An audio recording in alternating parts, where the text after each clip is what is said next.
आ रही है। लेकिन मैं ये कहना चाहता हूं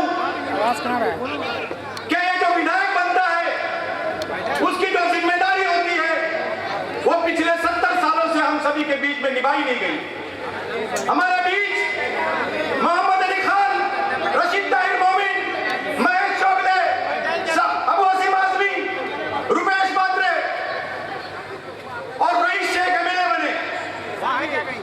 महाराष्ट्र की विधानसभा में इनके माध्यम से हमारे शहर में बच्चों को पढ़ने के लिए अच्छा एजुकेशन का इंतजाम नहीं काम किया गया।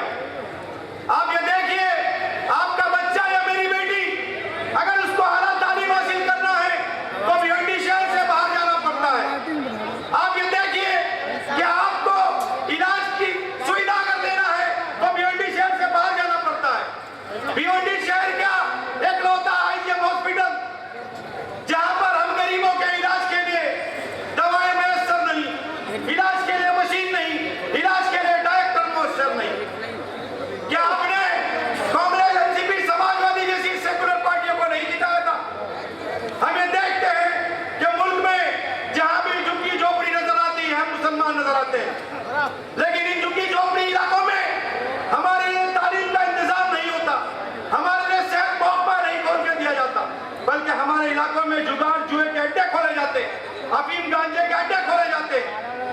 क्या एमएलए रईस शेख या मौजूदा कांग्रेस, एनसीपी, समाजवादी के लीडर की जिम्मेदारी नहीं कि हमारे इलाकों को पाक रखा जाए? लेकिन ये मुनज़्ज़म साजिश के तहत हमारे बच्चों के लिए खेलने का मैदान नहीं बनाते, हमारे बच्चों के लिए स्पोर्ट्स कॉम्प्लेक्स नहीं बनाते, बल्कि हमारे इलाकों में जुए जुगाड़ के अड्डे खोले जाते हैं। ये जो विधायक बनता है वो आपके लिए अच्छे कॉलेजेस बना सकता है, ये जो विधायक बनता है वो टोरेंट का इख्तिताम कर सकता है, ये जो विधायक बनता है ये आईजीएम हॉस्पिटल को बेहतर हॉस्पिटल बना सकता है। आपके शहर का जो बच्चा आला तालीम के लिए भिवंडी शहर से बाहर जाना चाहता है, आपके शहर का बच्चा जो अच्छे जॉब के लिए भिवंडी शहर से बाहर जाना चाहता है, वो परेशान है। क्यों? क्योंकि बस सेवा उपलब्ध नहीं। क्यों? क्योंकि ट्रेन सेवा उपलब्ध नहीं। क्या इन आमदारों की जिम्मेदारी नहीं थी कि आपको अच्छी बस सेवा मैसर करा के देते, आपको ट्रेन सेवा उपलब्ध करा के देते? लेकिन जितने भी आमदारों को आपने माजी में चुन कर दिया, सेकुलरिज्म की बुनियाद पर आपने भारतीय जनता पार्टी को हराने के लिए कांग्रेस, एनसीपी, समाजवादी जैसी सो कॉल्ड सेकुलर पार्टी को चुन कर दिया। बदले में उन्होंने क्या दिया? आपके इलाके में गिरासत का अंबर, आपके इलाके में नशाखोरी का अंबर, आपकी शरीयत में मुदाखलत हुई तो खामोशी अख्तियार की है। पैगंबर मोहम्मद सल्लल्लाहु अलैहि वसल्लम की शान में गुस्ताखी हुई तो खामोशी अख्तियार किए हुए। आपके शहर में आज से 1.5 महीना पहले बारे मदीना मस्जिद के पास जो नंगा नाच नाचा गया, अगर आमदार वारिस पठान होता तो प्रशासन की ईंट से ईंट बचा देता, बचाता कि नहीं बचाता? मेरा आपसे सवाल है। भारतीय जनता पार्टी का एमएलए तो पहुंच गया, आपकी सेकुलर पार्टी का एमएलए पहुंचा गया। क्या रईस शेख, रशीद ताहिर मोमिन इनकी जिम्मेदारी नहीं थी क्या? क्या कांग्रेस, एनसीपी, शिवसेना, खासतौर पे एनसीपी की बात करूंगा, बाल्या मामा बोलकर आपने घर घर से वोट निकालकर अपनी जिम्मेदारी निभाई, भारतीय जनता पार्टी को आपने हराया। लेकिन क्या हुआ? 2 महीने बाद अकोला मस्जिद पे हमला होता है, हमला करने वाला कांग्रेस के पार्लियामेंट का लड़का होता है, आपका बाल्या मामा खामोश हो जाता है। पार्लियामेंट में वक्त तरमीमी बिल बनता है तो आपकी शिवसेना, कांग्रेस, एनसीपी का लीडर खामोश हो जाता है। बोलता कौन है? आपकी पार्टी, आपकी जमात, बैरिस्टर सदावैसी साहब बोलता है कि नहीं बोलता है? मेरे आपसे सवाल, क्यों बोलता है? क्योंकि आप उसको अपना कायद मानते हो। ये सोचता है कि इस मुल्क में मुसलमानों का कोई प्रश्न हल नहीं। एक बेहतरीन लीडरशिप, एक बेहतरीन क़यादत आपके सामने है और वो चाहता है कि हर इलाके में मुसलमान की ऐसी क़यादत बने जो पूरी बेबाकी से उसकी नुमाइंदगी करे। आज मैं बैरिस्टर सदावैसी साहब का तहे दिल से शुक्रिया अदा करता हूँ इस स्टेज से कि उन्होंने बेहतरीन नुमाइंदा हमारे बीच में चुनाव लड़ने के लिए भेजा।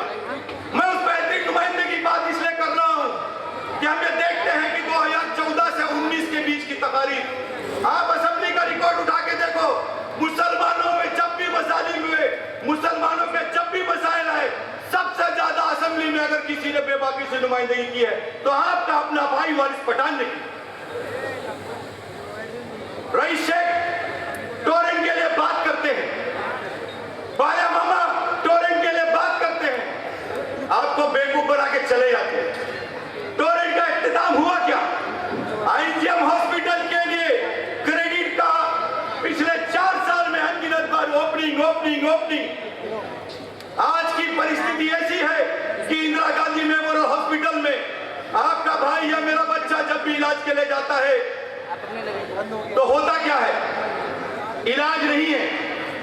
डॉक्टर बोलता है केएम या कलवा हॉस्पिटल लेके जाओ। केएम कलवा हॉस्पिटल जाते जाते वो बच्चा या बच्ची या मेरी बहन मेरी बेटी उसका इंतकाल हो जाता है। क्या यह जिम्मेदारी हमारे मुकामी एमएलओ की नहीं है?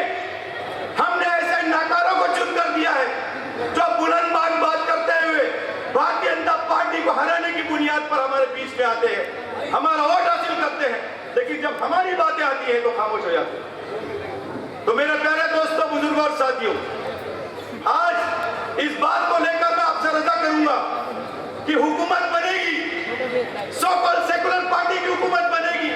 इस बात के विश्वास के साथ हम तथाकथित धर्मनिरपेक्ष पार्टी के साथ जाते हैं, लेकिन विकास के लिए, अच्छी शिक्षा के लिए, अच्छी आरोग्य सेवा के लिए हमारे सामने कुछ नहीं। हमारी शरीयत में जब मदाखलत होती है, पैगंबर मोहम्मद सल्लल्लाहु अलैहि वसल्लम की शान में गुस्ताखी होती है, हमारे मसाइल पर बात करने को तैयार नहीं, मॉब लिंचिंग पे खड़े होने को तैयार नहीं। तो ऐसी सो कॉल्ड सेकुलर पार्टी को आपको इस बार नकारना है। कुल हिंद मजलिस इत्तेहादुल मुस्लिमीन एक ऐसी वाइड पॉलिटिकल पार्टी है जो लगातार आपके बीच में आपकी नुमाइंदगी कर रही है। मेरे प्यारे दोस्तों, बुजुर्गों और साथियों, मैं इस अपील के साथ रजा लेता हूं कि आने वाले 20 तारीख को आप अपने घर से निकलकर पूरी जिम्मेदारी के साथ ज्यादा से ज्यादा तादाद में वोट करें, पतंग निशानी के बटन पे वोट करें और बैरिस्टर असद ओवैसी साहब को, वारिस पठान साहब को कामयाब करें। बहुत बहुत शुक्रिया। अल्लाह।